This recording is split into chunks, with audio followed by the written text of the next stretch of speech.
उस्ताद जेठानी। रीना शादी के बाद से ही ससुराल में सबको दबा कर रखती। हर बात पर खुद को सबसे बेस्ट साबित करने की कोशिश करती। क्या माँ जी, देवर जी की शादी है लेकिन आपके बस की नहीं कि बाजार से एक रुमाल खरीद कर ला सके। भाभी, मम्मी ने हम लोगों को बड़ा कर दिया, शादी ब्याह सब हो गया। तब तो आप नहीं थी ना, जो आज माँ को ताना दे रही है। एक तो तुम लोग यहाँ आती हो, फिर मेरे और माँ के बीच लड़ाई करवाती हो। अरे सही तो बोल रही है मेरी बिटिया। घर की बहू हो और 4 काम करना पड़ गया, इसमें क्या होशियारी दिखाना। अरे करना है तो करो, नहीं तो। बस ये सुनकर रीना का तांडव शुरू हो जाता है। वो चिल्लाने लगती है, हाँ हाँ, सारे काम करवाने के लिए रीना रीना, लेकिन जब काम हो जाए तो धमकी। अरे वाह जी वाह, अब देखो मैं क्या करती हूँ। घर पर छोटे देवर की शादी, ऊपर से भाभी नाराज। अरे रीना बहू दिखाई नहीं दे रही, उसे बोलो छोटी बहू के घर जाकर उन लोगों से पूछ ले, कोई काम की जरूरत तो नहीं है। लेकिन रीना बहू हो तब ना। पापा, भाभी तो मायके चली गई, ये कहकर गई है कि शादी में भी नहीं आएंगी। अरे ये क्या बात होती है, समाज क्या कहेगा।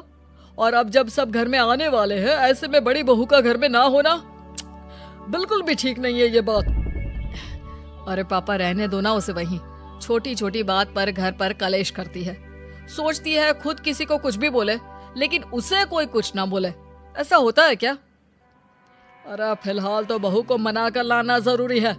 ड्राइवर से बोलो कार निकाले, हम खुद जाएंगे। घर के सभी लोगों को बहू पर गुस्सा आता है। जो आदमी अपने उसूलों के आगे किसी के सामने नहीं झुका, वो कल की आई एक लड़की को मनाने जा रहा है। पता है ना माँ, पिताजी को समाज, परिवार और आस पड़ोस की कितनी परवाह है। पापा सबके सामने मिसाल कायम करके खड़े हैं कि उन्होंने पूरा परिवार बांध कर रखा है। ऐसे में भाभी नहीं होंगी तो पापा की प्रतिष्ठा में उंगली तो उठेगी ही ना। ये भाभी की जीत नहीं, सबसे बड़ी हार है, हार। उधर मायके में रीना की माँ, अरे बेटी क्या बात है, इतने पैसे वाले लोगों को घुटने में ले आई तू। देख तेरा ससुर कैसे गाड़ियों का काफिला लेकर आया है हम लोगों के दरवाजे। अरे माँ बस बहुत हो गया इन लोगों का नाटक। अब तो देखो वो जो इन लोगों का दूसरा बंगला है ना, देवर की शादी के बाद वहां जाकर रहूंगी मैं, देख लेना। तभी ससुर बहू के मायके आते हैं। रीना की माँ नाटक करती है, अरे आइए आइए भाई साहब, अरे देखे ना कब से समझा रही हूँ कि ससुराल में तेरी जरूरत है, चली जा बेटा। लेकिन पता नहीं क्या बात मन को लग गई है, आई तब से रोए जा रही है, रोए जा रही है। ससुर जो बहू की माँ की हरकतों से अच्छे से वाकिफ थे।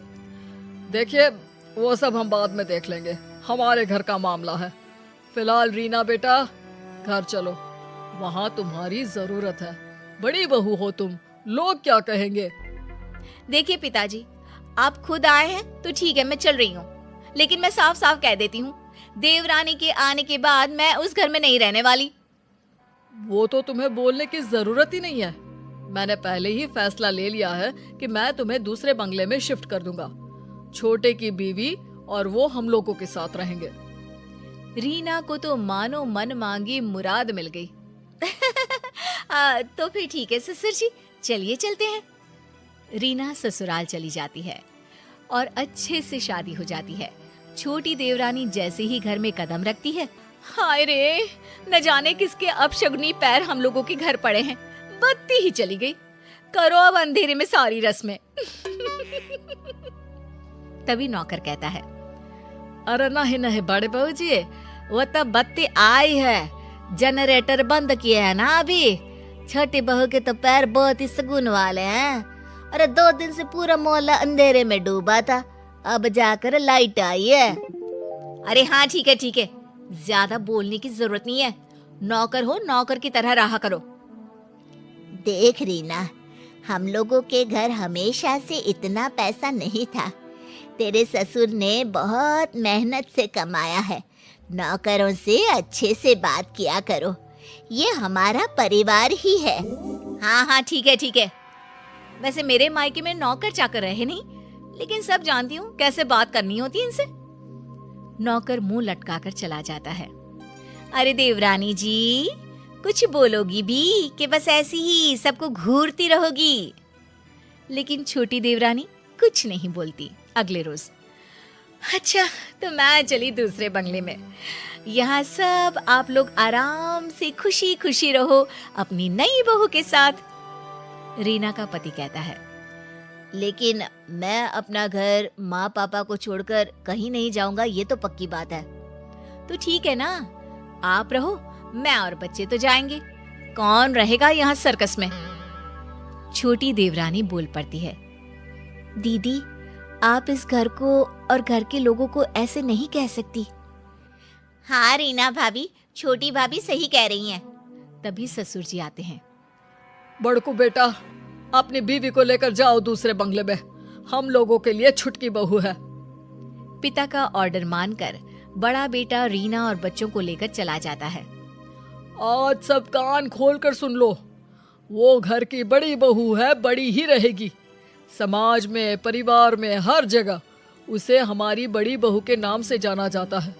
लेकिन एक बात ध्यान से सुन लो, कोई भी उससे गलत व्यवहार नहीं करेगा। अब क्या था, जेठानी रीना आए दिन घर आती और अपनी देवरानी को खरी खोटी सुना जाती।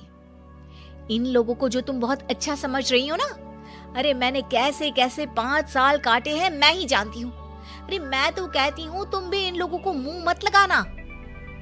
देखिए दीदी, अभी तक तो मेरे साथ सब ठीक है, जब कुछ होगा बुरा तो बता दूंगी।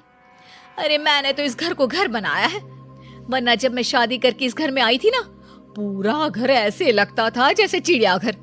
सास को तो किसी चीज का सहूर ही नहीं था। ठीक है ना दीदी, अब देखिए आप नहीं है, लेकिन घर माँ जी ही तो चला रही हैं। मैं तो वही करती हूँ जो वो कहती हैं। अरे एक बात और, बुढ़िया ना बहुत गहना रखी हुई है। अब मैं तो यहाँ हूँ नहीं, तुम ही देखना कहीं ननद ही सारा गहना ना चंपट कर दे। वैसे कायदे से तो बेटी का ही गहना बनता है ना दीदी, हम लोगों को वो दे दे, प्रसाद समझकर रख लेंगे। आखिर सास की यादगिरी भी तो बहू के पास होनी चाहिए ना। अरे पता नहीं तेरी माँ ने तुझे कोई संस्कार ही नहीं दिए। अरे इन लोगों को जानती नहीं है तू।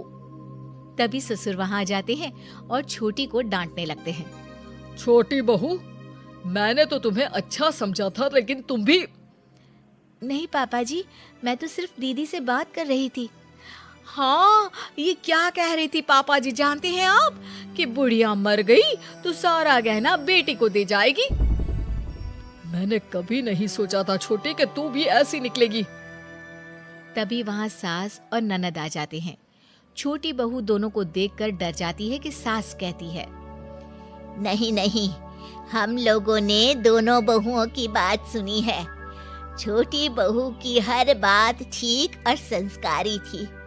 बड़ी बहू इस घर की हम लोगों की दिल खोल कर बुराई कर रही थी।